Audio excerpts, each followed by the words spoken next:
মানবতাবিরোধী অপরাধে আন্তর্জাতিক অপরাধ ট্রাইব্যুনালে ২০১৪ সালের ২৯ অক্টোবর জামায়াতের আমির মতিউর রহমান নিজামীকে সর্বোচ্চ সাজা মৃত্যুদণ্ডের রায় দেয়া হয়, আর আপিল বিভাগও বহাল রাখে তা।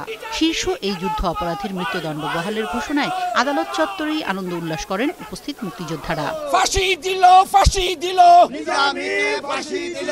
তার রায় আমরা দ্রুত সরকারের কাছে দেখতে চাই। আশা করি ৩০ লক্ষ শহীদের আত্মা শান্তি পাবে। বয়স যত হোক, অপরাধ করেছে, অপরাধের বিচার হবে, বয়সের বিচার হবে না।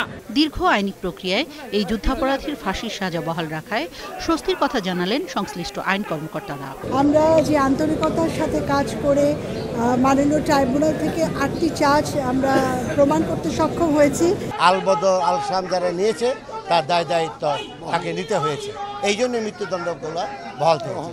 এটা পৃথিবীর আইসিসি অন্য জায়গায় আইসিটি ওয়াই বলেন, আইসিটি আর বলেন, এটা সুপ্রতিষ্ঠিত একটি জুরিসপ্রুডেন্স। মুক্তিযুদ্ধের সময় যারা মানবতা বিরোধী অপরাধ করে দাম্ভিকতার সঙ্গে বলতেন যে আমরা অপরাধ করেছি, কেউ আমাদের কিছু করতে পারবে না, সেই অধ্যায়ের জবনিকা পাঠ হলো।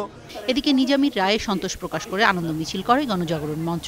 মৃত্যুদণ্ড বহাল রাখবার মধ্য দিয়ে মানুষের যে আকাঙ্ক্ষা এবং প্রত্যাশা সেটির প্রতিফলন হয়েছে, এবং একই সাথে তার অপরাধের যে প্রদত্ত যে শাস্তি, অর্থাৎ প্রাপ্য যে শাস্তি, সেই শাস্তি নিশ্চিত করবার মধ্য দিয়ে ন্যায় বিচার নিশ্চিত হয়েছে। দ্রুত রায় কার্যকর করতে সরকারের প্রতি আহ্বান জানান তারা।